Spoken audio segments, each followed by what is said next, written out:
स्वागत है आप सभी का मन की सामर्थ्य की कक्षा के अंदर। आज हमारी 6ठी कक्षा है। 5 कक्षाएं जो हैं वो हम इससे पहले पढ़ा चुके हैं। तो आज जो कक्षा है, अभी तक हमने पढ़ा था मन के भीतर सामर्थ्य क्या है। तो उसके लिए हमने वेदों का सहारा भी लिया है। वेदों के हमने मंत्र पढ़े हैं, 6 मंत्र हमने पढ़े हैं और मैंने कुछ उदाहरण भी आपको दिए हैं। यानी लगभग 5 कक्षा का मतलब क्या है कि लगभग 2 से 2.5 घंटे हमने इस चीज के ऊपर ये विशेष जोर दिया है कि मन आखिर क्या कर सकता है। लेकिन हमारा उद्देश्य तब सफल होगा जब जो मन कर सकता है उसके द्वारा हम उससे वो करवाएं। तो आज की कक्षा जो है बहुत ही महत्वपूर्ण है। आज की कक्षा में मन को समझेंगे कि आखिर मन है क्या। ये नहीं कि कर क्या सकता है, मन है क्या, किस किस तरह कार्य कर रहा है। तो जो है आप सब लोग ध्यान से सुनेंगे और समझेंगे इस चीज को। बहुत महत्वपूर्ण कक्षा है आज की। तो प्रारंभ करते हैं हम लोग।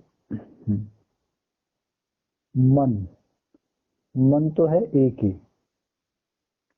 लेकिन मन को जो है 2 भागों में बांटा हुआ है। वो उसकी शक्ति के आधार पर कहो या कि वो किस प्रकार कार्य करता है उस आधार पर कहो। तो मन बेशक एक ही है लेकिन 2 भागों में बांटा हुआ है और दोनों के कार्य, दोनों की शक्ति अलग अलग है। अच्छा, जैसे कि यदि हम इसके ऊपर बातचीत करते हैं तो ये 2 भाग जो है इनको अलग अलग नामों से जाना जाता है। जैसे कुछ लोग जो है इसको कहते हैं वस्तुनिष्ठ और व्यक्तिनिष्ठ मन, यानी ऑब्जेक्टिव माइंड और सब्जेक्टिव माइंड। अच्छा, कुछ ने इसका नाम रखा है जागृत मन और सुषुप्त मन, क्योंकि मैंने आपको बताया कि 2 भागों में बांटा हुआ है। कुछ लोग ऐसे हैं जिन्होंने इसका नाम रख रखा है सतही मन और गहरा मन।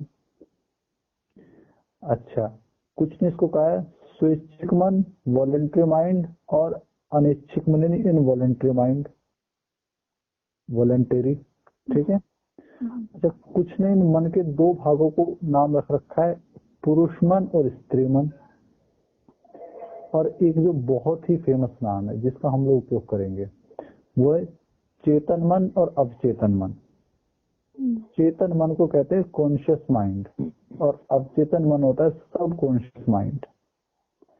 तो मैंने अभी आपको क्या बताया है कि मन एक है लेकिन उसकी कार्य प्रणाली, उसकी अपनी शक्ति, उसके आधार पर उसको 2 भागों में बांट दिया। एक क्या कहलाएगा चेतन यानी कॉन्शियस माइंड, दूसरा क्या कहलाएगा अवचेतन यानी सब कॉन्शियस माइंड। ये समझ में आ गया इतना? अब मैं अपनी बात को समझाने के लिए आपको एक दृष्टांत देता हूँ, उससे आप समझ जाओगे। आप इसको कुछ इस तरीके से समझिएगा सबके सब कि एक माली है, बीज है और एक बगीचा है। ठीक है। एक तो माली है, बीज है और एक बगीचा है या बगीचे की भूमि है। कुछ भी मान लीजिएगा। माली से हम लेते हैं अपने चेतन मन को। किसको लेते हैं? चेतन मन को। जो बीज है, बीज से हम लेते हैं विचारों को। विचार क्या है? बीज है। और जो बगीचा है, ये जो उपजाऊ भूमि है, उससे हम लेते हैं अवचेतन मन को। देखो, आपको बहुत अच्छे समझ में आएगा, बहुत महत्वपूर्ण कक्षा है। क्यों कह रहा हूँ? आपको समझ में आएगी आगे आगे। माली क्या है? हमारा चेतन मन। बगीचा क्या है? हमारा अवचेतन मन। और वो बीज क्या है? वो है विचार, जो थॉट्स जो हमारे भीतर आते हैं। वैज्ञानिक कहते हैं कि प्रतिदिन हमारे अंदर लगभग 60,000 या उससे ज्यादा ही विचार आते हैं, इतना हम विचारते हैं। ठीक। अच्छा, अब इसको आगे हम लोग समझते हैं। इसको आप समझना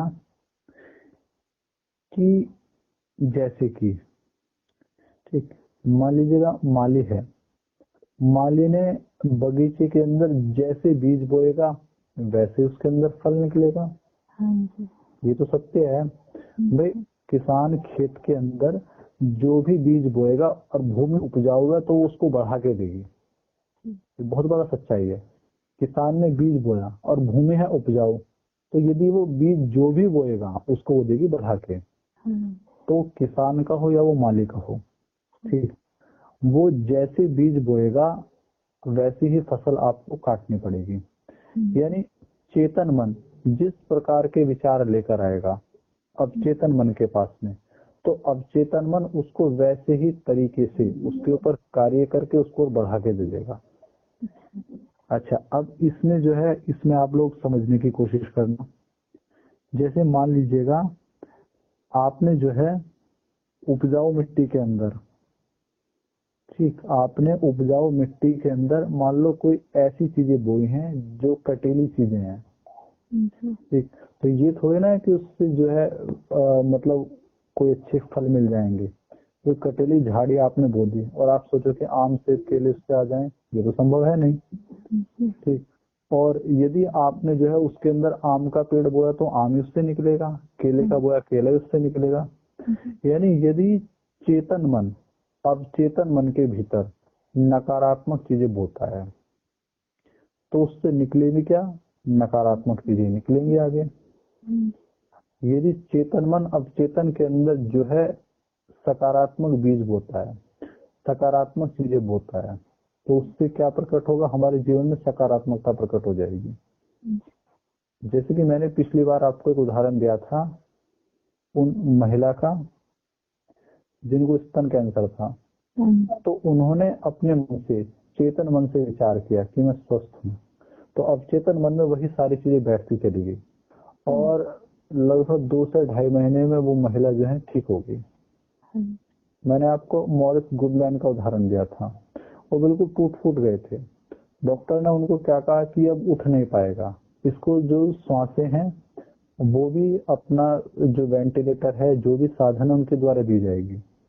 लेकिन हमें जानते कि उस व्यक्ति ने उनको स्वीकार नहीं किया, उन विचारों को, वो कटीले विचार थे, वो बेकार की खरपतवार थी, वो उसने स्वीकार नहीं किया।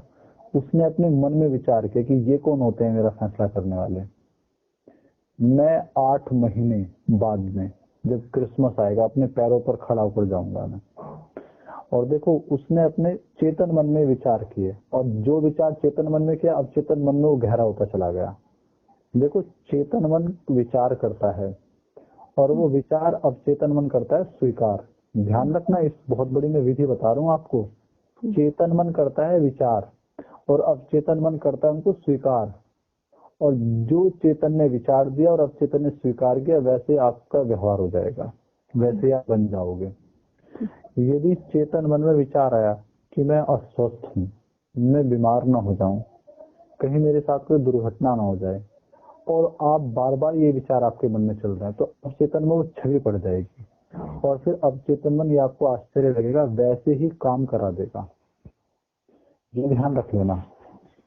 जितने अभी तक मैंने आपको उदाहरण दिए हैं उन उदाहरणों में आपको क्या चीज लगी थी कि चेतन मन ने कहा कि नहीं मैं स्वस्थ हो जाऊंगा, अवचेतन मन में वो छाप उसने डाल दी अच्छे से, और अवचेतन मन ने क्या कर दिया, उसको स्वस्थ कर दिया।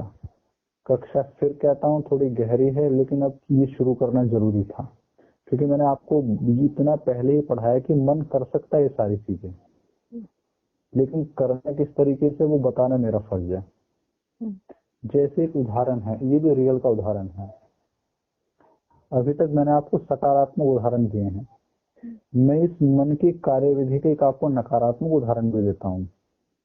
एक व्यक्ति था और उसको किसी भविष्य वक्ता ने ये कह दिया कि आप 1 महीने बाद जो हो मर जाओगे। उस व्यक्ति ने उस विचार को अपने भीतर इतना गहराई से बिठा लिया, इतना गहराई से बिठा लिया, उसको समझाया, लेकिन वो नहीं समझा। उसने कहा नहीं, वो तो जो है पारलौकिक शक्तियों को जानती है, वो तो जो है ये सब कुछ जानती है, उसके बाद झूठी हो ही नहीं सकती।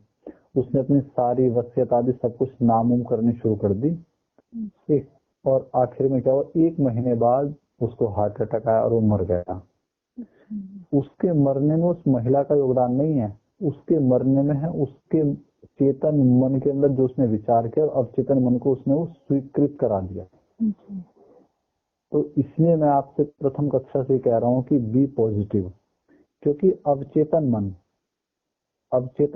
2 मन बताए नहीं मैंने, चेतन और अवचेतन। चेतन विचार लाता है, अवचेतन उनको स्वीकार करता है। ठीक, यदि आपका चेतन मन ये स्वीकार करता है, या यदि आपका चेतन मन ये विचार लाता है कि मैं ठीक हूँ, मैं स्वस्थ हूँ, जीवन खुश है, आगे और बहुत अच्छी चीजें आएंगी, कहीं मेरे साथ किसी प्रकार की दुर्घटना तो नहीं घट जाएगी। यदि आपका मन बार बार ये विचार कर रहा है, बार बार इसके ऊपर चिंतन कर रहा है, तो मैं आपसे कहता हूँ कि निश्चित ही आपके साथ में कुछ ना कुछ अनहोनी होगी। समझे हो? इसलिए मैं प्रथम दिन से ये बात कह रहा हूँ कि सकारात्मक रहो, क्योंकि आपका मन आपके भीतर वो सारी चीजें पैदा कर देगा। मैं आपको एक उदाहरण देता हूँ इस चीज का कि मन कार्य कैसे करता है। मैं आपको एक इसके बारे में जो है, एक व्यक्ति हुए हैं और उनका नाम क्या था, वो केरूसो। ये एक महान ओपेरा गायक हुए हैं, इटली के थे। तो ये अपने जीवन की घटना बताते हैं, इससे आपको समझने में मदद मिलेगी चेतन अवचेतन मन कार्य कैसे करता है। तो इनको जो है बहुत बड़ी स्टेज के ऊपर गाना गाना था। तो इनके मन में विचार आया कि मैं नहीं गा पाऊंगा, मुझसे गाया नहीं जाएगा, और मैं नहीं गा पाया मेरा सारा भविष्य बर्बाद हो जाएगा, मेरा सारा करियर खत्म हो जाएगा। और इनको पसीने आने लग गए। ठीक है, मन और बैठता चला गया, डर से बैठता चला गया। क्यों? क्योंकि चेतन मन में विचार चल रहे हैं और अवचेतन मन उनको क्या कर रहा है, स्वीकार। ये बात ध्यान रख लेना, अवचेतन मन ये नहीं कहेगा आप सही विचार दे रहे हो, गलत विचार दे रहे हो, वो काम है चेतन का, सही गलत का। अवचेतन मन खाली करता है स्वीकार विचारों को। आप सही दो, आप गलत दो, वो खाली स्वीकार करेगा। यदि आपने विचार दिए डर के, भय के, तो वो आपके चारों तरफ डर और भय का ही माहौल बना देगा। यदि आपने उसके भीतर विचार दिए सफलता के, समृद्धि के, स्वास्थ्य के, तो वो आपको सफलता, समृद्धि, स्वास्थ्य पैदा कर देगा। क्यों? क्योंकि हमारे मन के भीतर सामर्थ्य है एक संसार बनाने का। ठीक है, और हम सब एक बात जानते हैं, ये थोड़ा अलग बात है, लेकिन मैं आपको फिर भी बताता हूँ। ये सारा संसार महतत्व से ही बना है। महतत्व अर्थात शास्त्रों में उसको मन भी कहा गया है। तो आपके मन के भीतर, अच्छा आपसे मैं एक बात पूछता हूँ कि एक व्यवस्था, ठीक है, एक व्यवस्था है कि हम लोग सो जाते हैं, फिर भी हमारे शरीर के सारे अंग ठीक तरह कार्य करते हैं। हमारा ब्लड का सर्कुलेशन भी चल रहा है, हमारे नस नाड़ियों में जो है रक्त का प्रवाह चल रहा है, ऑक्सीजन हम ले रहे हैं, छोड़ रहे हैं, शरीर के अंदर सारी गतिविधियां चल रही हैं। ठीक, तो उसके भीतर कोई है। परमात्मा तो व्यवस्था बनाता है खाली एक बार, तो ये मत समझना कि वो बराबर आपके साथ में लगा रहता है। वो तो एक व्यवस्था बनाता है और वो आगे की व्यवस्था मन को सौंप देता है। आपको अवचेतन में सारे कार्य करता है, भीतर ही भीतर वो सारी व्यवस्थाएं चला रहा है, उसको पता है। अच्छा, कई बार ऐसा होता है ना, आपके कुछ, मान लीजिएगा ऐसे भी होता है कि कोई चोट लग गई।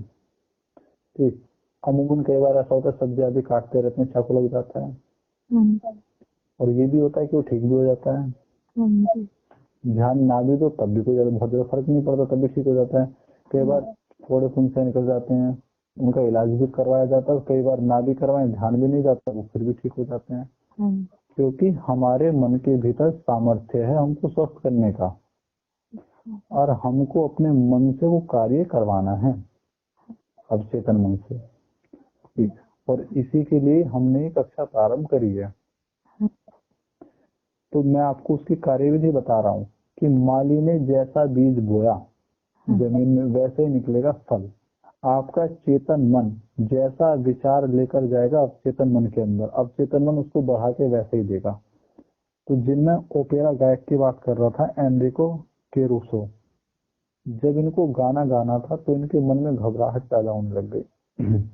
और आपको पता है कि जब घबराहट पैदा होती है तो मन और नकारात्मक होता चला जाता है, पसीने छूटने लग जाते हैं, ऐसा लगने लग जाता है कि शायद मुझसे बोला नहीं जाएगा, मेरी नस नाड़ी बिल्कुल तो साथ छोड़ रही हैं। तो ऐसी इनकी स्थिति होने लग गई। फिर क्या, वो भीतर से एक विचार आया अंदर से, उन्होंने कहा नहीं, मुझे कुछ नहीं है, मैं ठीक हूँ, मैं करूंगा, मैं बोलूंगा, मैं नहीं, मैं छोड़ के जाऊंगा। कई बार होता नहीं, अचानक से एक ताकत भीतर से आती है, तो इस व्यक्ति ने जब ये कहा तो भीतर से ताकत भी आनी शुरू हो गई, और इन्होंने जब अपना परफॉर्मेंस दिया तो बड़ा जबरदस्त परफॉर्मेंस था, लोगों ने मंत्र मुग्ध होकर इनको सुना। तो यहाँ मैंने आपको क्या सिखाया, यहाँ मैंने आपको यही बात सिखाई है कि आपका मन देता है स्वीकृति, चाहे सकारात्मक उसके पास लेके चले जाओ, चाहे नकारात्मक उसके पास लेके चले जाओ। तो आपको क्या लेके जाना है, आपको अपने मन के भीतर क्या लेके जाना है, सकारात्मक चीजें।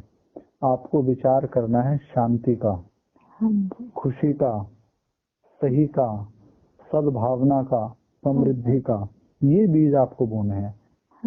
शांति के, विश्वास के, प्रेम के, ये बीज बोने हैं।